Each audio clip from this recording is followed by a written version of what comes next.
Hi guys, in this video we'll be starting our course on analog electronics. So before starting our course on analog electronics, we must have a basic idea about the semiconductor physics and basic concepts that are included in our semiconductor.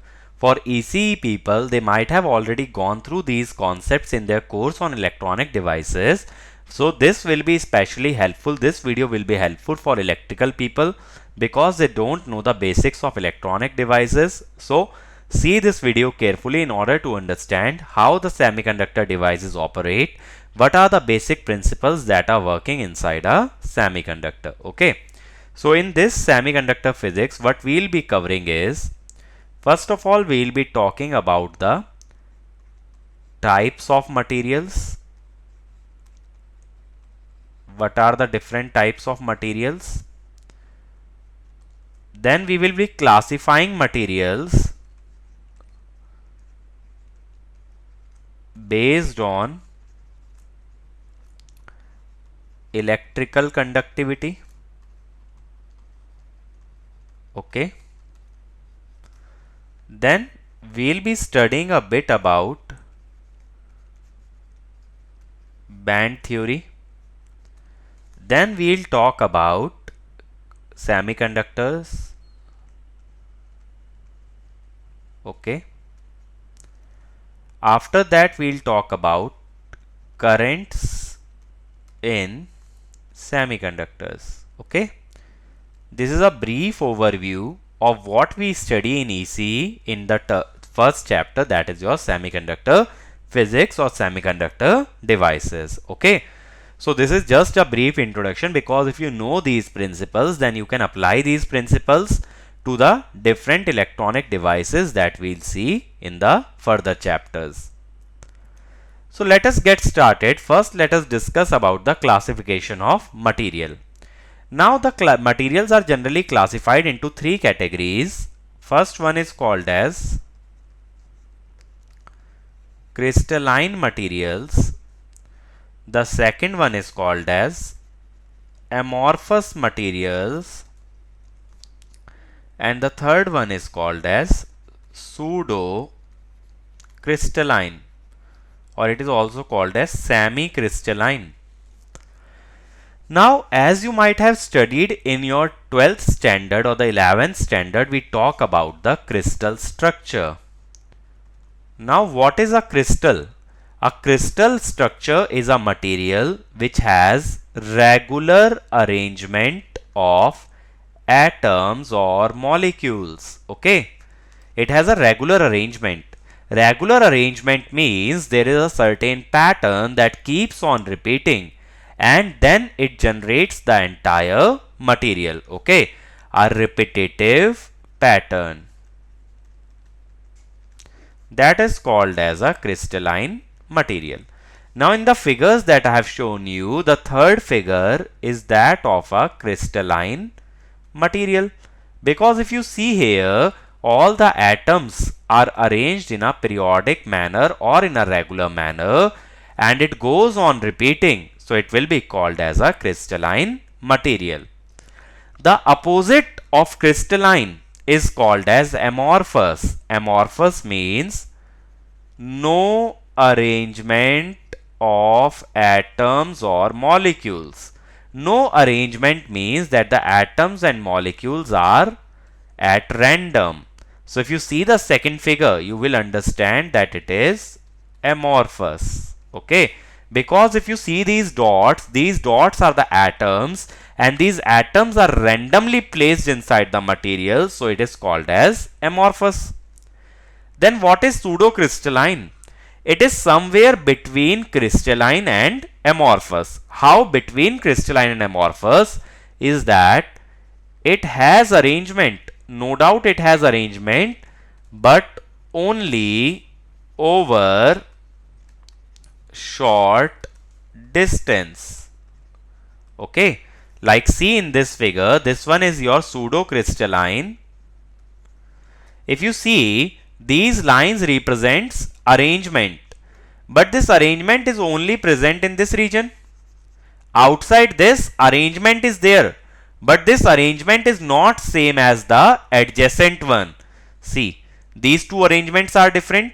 These two arrangements are different. So arrangement is there definitely, but in consecutive sections or adjacent sections, the arrangements are not identical. So what you can say is that a material is divided into smaller sections, and within that section the atoms are regularly arranged, but the two sections are not regularly arranged with respect to each other. So atoms are arranged inside each section, but the two sections may or may not be arranged with respect to each other. That is called as your pseudo crystalline. In crystalline, the arrangement is over the entire material. In pseudo crystalline, the arrangement is over only the small sections within the material. Now when we talk about crystalline, see, in crystalline I told you that it is a periodic arrangement, that is repetitive arrangement. Now when you see a signal, you say that the signal is periodic if one section of the signal keeps on repeating itself. Okay, same way any arrangement is periodic if a unit repeats itself. If a unit keeps on repeating itself, then it is called as periodic arrangement, or you can say regular arrangement. Is it fine? If there is some unit which keeps on repeating. Now this unit that keeps on repeating inside a crystalline material, that is called as a unit cell. Now this term might be familiar to you because we study this in chemistry also. Unit cell is basically it is a small unit which keeps on repeating itself in order to generate the entire crystal. You might have heard about FCC lattice, BCC lattice, and if you haven't heard about this and you are preparing for ECE, then you will go through these terms in electrical materials. That is the basic portion of chemistry, that is the nature of lattice. Okay, so there are three basic materials: crystalline, amorphous and pseudo-crystalline. And on what basis are they classified? They are classified on the basis of molecular or atomic arrangement within that material. Now let us classify the materials based on conductivity. Now based on conductivity, there are three types of materials. First one are called as insulators. If you are from electrical or ECE background, then this is very important that you already know this. The three types of materials are insulator, semiconductors, and the third one, conductor. These are the three types of materials that are generally there. Now conductivity. Conductivity, how you define conductivity? See, when we talk about resistance, how do we write resistance? Resistance is rho L by A, where rho is this resistivity. Then what is conductivity? Conductivity is actually 1 by rho. Now this conductivity is actually directly proportional to N, where N is the concentration of charge carriers. Now if you have studied a network analysis, then you know that there is Ohm's law. Let me explain it to you. There is Ohm's law, J equal to sigma E. Okay, where sigma is the conductivity. So what you can say, if conductivity sigma increases, J increases and current increases. That means higher conductivity means the material will carry higher amount of current. Is it fine? Higher conductivity implies higher amount of current, and that is what I am saying. Conductivity is proportional to number of charge carriers, because if number of charge carriers or concentration of charge carriers is high, that is more charge carriers are present, then the current will also be high. So you can think like this: If the material has more number of charge carriers, it will be able to carry more amount of current, right? More number of charge carrier or more electrons will contribute to a higher amount of current. Now, that is why if you say if number of charge carriers, if the number of charge carriers increase, then conductivity increases. Okay. So in these three materials, what is the basic difference is the number of charge carriers. Concentration actually means number of charge carriers per unit volume. Okay. So the unit of this concentration N is per centimeter cube. That is number of charge carriers per centimeter cube. So insulators can have a maximum concentration of 10 to the power 6. Semiconductors have maximum concentration of 10 to the power 21. And above this, the materials will be called as conductors. So what you can say that conductors have maximum number of charge carriers, whereas the insulators have minimum number of charge carriers. Now semiconductor materials are interesting. Why? Because in that the range of these charge carriers is large. Okay. Range of concentration is large. If concentration is variable, if N can be varied, that means sigma is also variable. Okay. That is the best property about semiconductors, is that you can change their conductivity. Their conductivity is not constant. Whatever conductivity you want, you can create that conductivity, and that is the best thing about the semiconductor material. Okay. That is not at all possible in case of insulators or conductors. Now let us talk about the band diagram. Now before going to band diagram, let me give you a brief theory about this band theory. Okay, how these bands are formed. Is it fine? So what is band of energy? What we mean by this? See, when we used to study chemistry, what we used to say in Bohr model? In Bohr model, we say that electrons are present in shells around the nucleus. Let me take an example of carbon atom. Carbon atom has an atomic number of 6. So we used to write its atomic configuration as 1s2, 2s2, 2p2. Okay.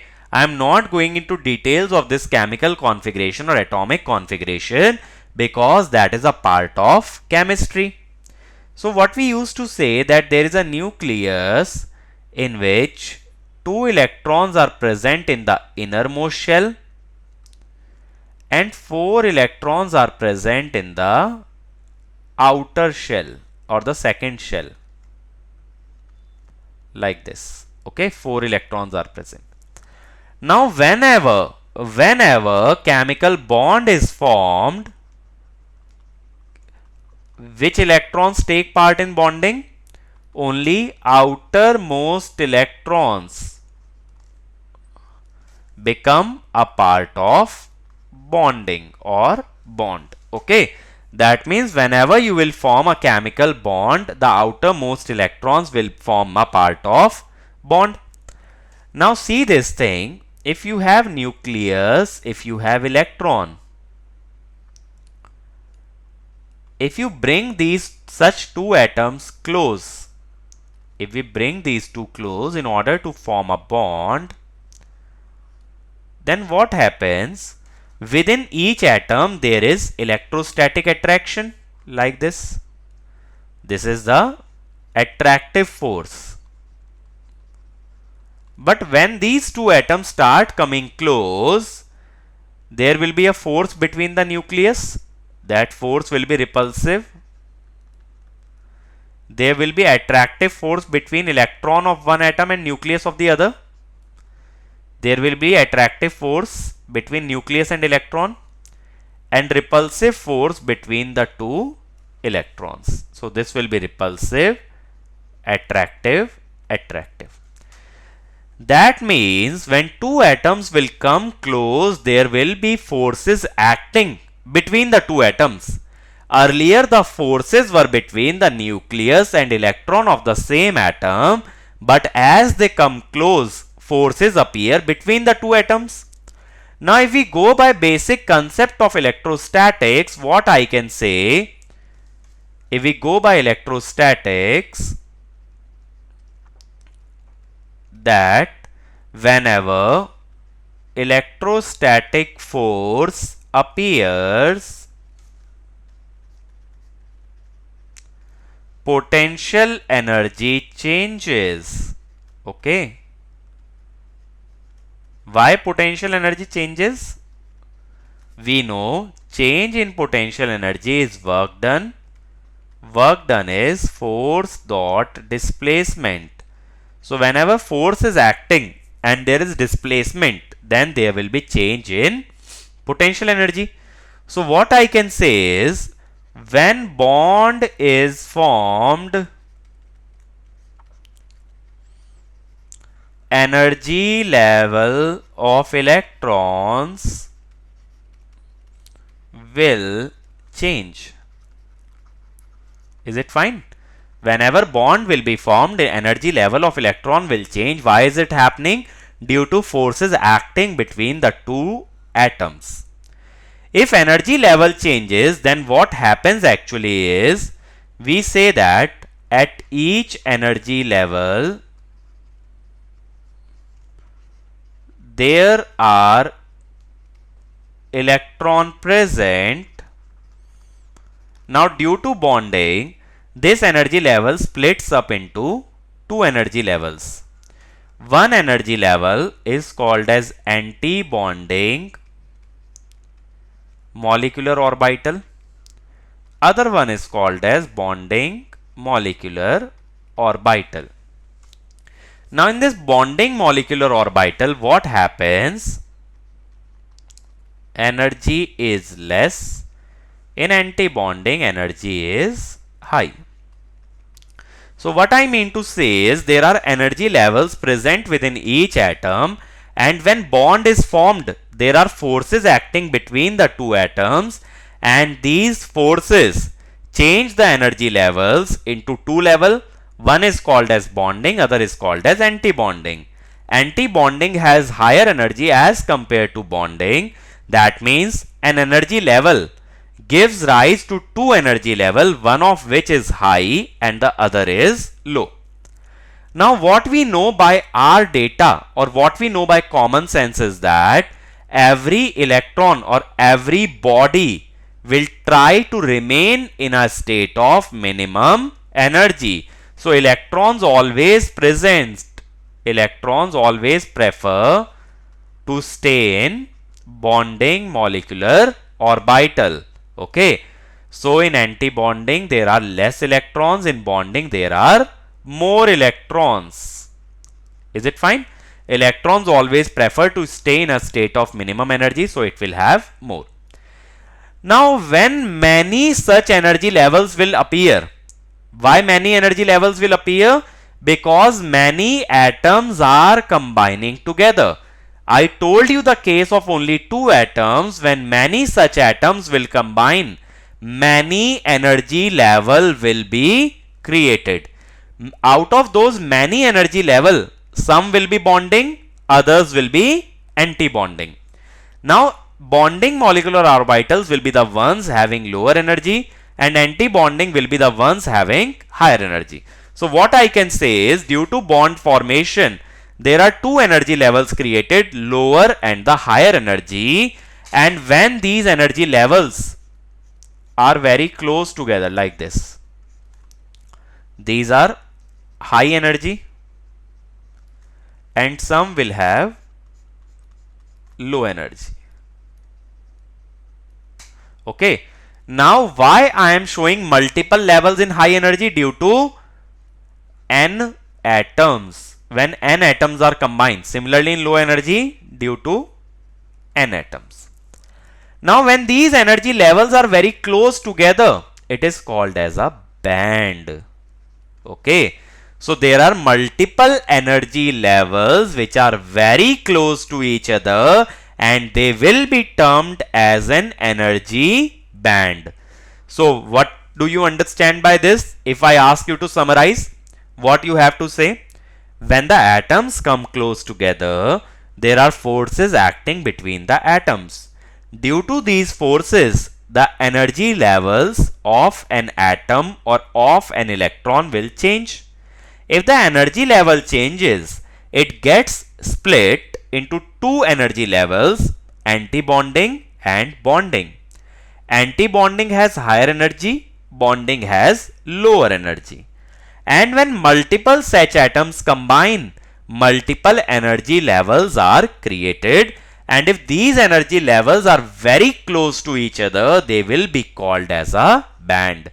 So a band is nothing but collection of energy levels which are very close in energy to each other. They are very closely located in terms of their energy. Now this high energy band will be from now on called as conduction band, and the low energy band will be called as the valence band. Okay. So I am telling two names, one is the conduction band and other is the valence band. Okay. Now when we talk about band diagram, I have told you that there are two energy bands. One of them is called as valence band and the other is called as the conduction band. So in the last slide, what I told you is that whenever bond formation takes place, which electrons participate? Only outermost electrons. Okay. Only outermost electrons, or you can say valence electrons. Okay. That is why valence electrons are said to lie in valence band. Valence band means it is a collection of energy levels of valence electrons. That is why I have shown one more energy level, that is core electron.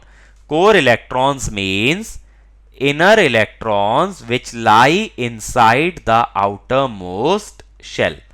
Like in penultimate shell or the inner shells, those will be called as core electrons, and they will have lower energy as compared to valence band or conduction band. This much is fine.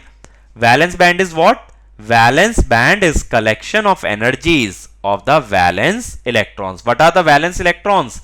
The electrons that are present in the outermost shell. This much is fine. Now see, at T equal to 0 Kelvin, kT by E or thermal energy is 0.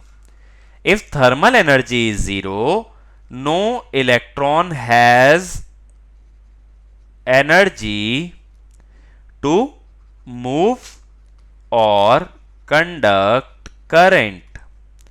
No electron will have that much energy. If no electron has energy to move or conduct current, then what happens? That electrons are lying in valence band. That is, all electrons will lie in valence band. So we will say valence band is full and conduction band is empty. This you will say. Are you getting my point? Actually, what is the significance of this conduction band? It consists of electrons taking part in conduction. Okay. Electrons taking part in conduction will lie in conduction band. Electrons attached to atom will lie in valence band. So valence band contains the electrons in the outermost shell, okay, which are still attached to the atom. Okay, if these electrons escape the force of nucleus, if these electrons get free from the atom, then they will start to conduct current and they will lie in the conduction band. So conduction band only contains the electrons which are free from atom to conduct the current. Okay, and valence band contains electrons which are still bound to the nucleus by electrostatic force. Now as temperature increases, electron gain energy. If they gain energy, they ionize from the atom. They get ionized from the atom. If they ionize from the atom, then what happens? Then they can conduct current. If they can conduct current, they will be said to lie in conduction band. Okay. So electrons are said to move from valence band to conduction band. In terms of chemistry, what you can say, by giving energy, if we are ionizing the electrons, then then they can take part in conduction, and that is the same thing when we say that electrons are moving from valence band to the conduction band. Okay. Now if we talk about the three type of material, conductor, semiconductor and insulator, and check their band diagrams, then let me first explain the terms here. EC. EC is called as minimum energy of conduction band. Okay. Similarly EV. EV is called as maximum energy of valence band. See, valence band contains electrons which are bound to the nucleus. Conduction band contains electrons which are ionized from the nucleus. So conduction band electrons have more energy as compared to valence band. Okay. So if they have more energy, then the minimum energy at which we will call an electron to lie in conduction band is called as EC. It is the minimum energy at which an electron can be a part of conduction band. Similarly, valence band electrons have lower energy. So EV is the maximum energy that a valence band electron can have. It cannot have more energy than EV.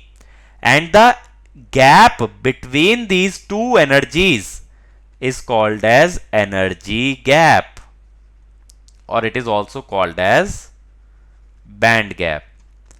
Why is this gap significant? This is the gap between valence and conduction band, so it represents the energy required to send an electron from valence to the conduction band. Sending an electron from valence to conduction band means ionizing that electron from the atom so that it takes part in conduction.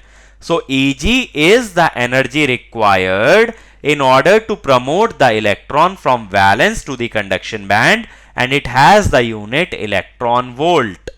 Okay, electron volt is a unit of energy, and 1 electron volt is equal to 1.6 into 10 to the power minus 19 joule. This much is fine. Now there are three materials: metal, semiconductor and insulator. Metal can also be called as conductor. In conductor, if you see, there is no gap between conduction and valence band here. CB and VB overlap. Why they are overlapping? That means valence band electrons are already a part of conduction band. Okay. If valence band electrons are already a part of conduction band means that there are some electrons which are already ionized. If electrons are already ionized means they can take part in conduction. Okay. So that means when we talk about a metal or a conductor, there are already free electrons present which can take part in conduction. What is meant by free electrons? The electrons that are free from the grip of nucleus and can take part in conduction are called as free electrons. So in a metal, valence and conduction band are overlapping with each other. What does that mean? It means that there are free electrons present inside the atom even at 0 Kelvin temperature. Okay. Now if you see, in semiconductor, there is a very small energy gap. This energy gap illustrates or tells us that a small amount of energy is required to send the electron from valence to conduction band. It means a small amount of energy is required to ionize the electron. In insulator, the energy gap is large. If the energy gap is large, this is basically greater than 5 electron volt in insulator. If it is so large, then it is very difficult to for an electron to go from valence band to conduction band. Going from valence band to conduction band means ionizing. Why ionizing? To conduct current. So it means it is very difficult for an insulator to conduct current. It is easier for semiconductor, and for metal it is easiest. So the larger is the energy gap, it says it is more difficult to conduct current through that material. As you increase the energy gap, the difficulty for current conduction increases. So current is most difficult to conduct in an insulator and it is easiest to conduct in a metal. For semiconductor, it is moderate. It is neither too easy and nor too difficult. So these are the three type of material. What did I tell you? In a conductor, the number of charge carriers are high. In an insulator, the number of charge carriers are minimum. In a conductor, energy gap is minimum or zero. In an insulator, energy gap is larger. So these are the three type of materials that are there when we classify on the basis of conductivity or the band diagram.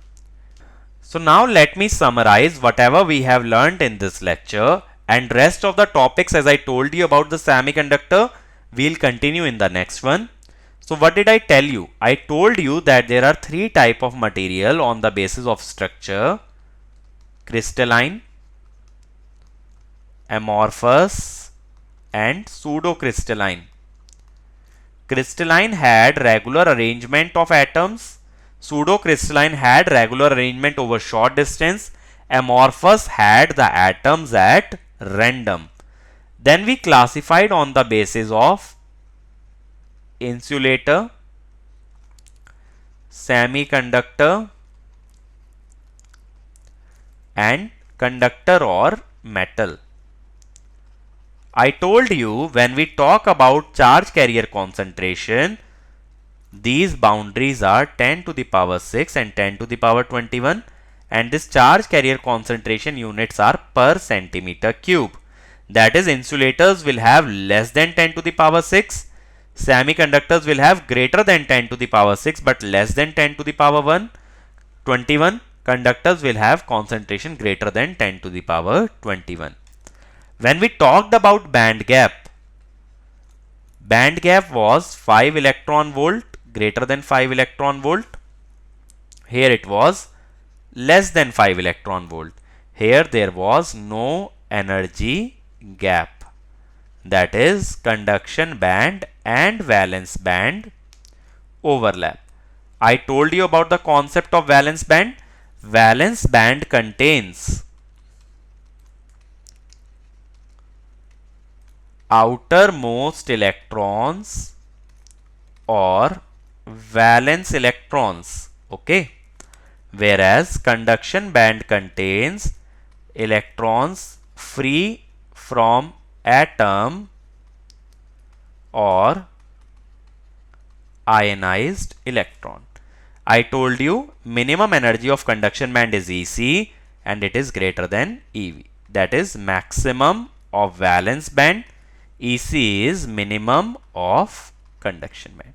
This much we have learnt about the classification of material, that is semiconductor, insulator and conductor, and in the next video I'll only talk about semiconductors which we will be using to construct our devices such as diode, BJT, MOSFET. Thank you.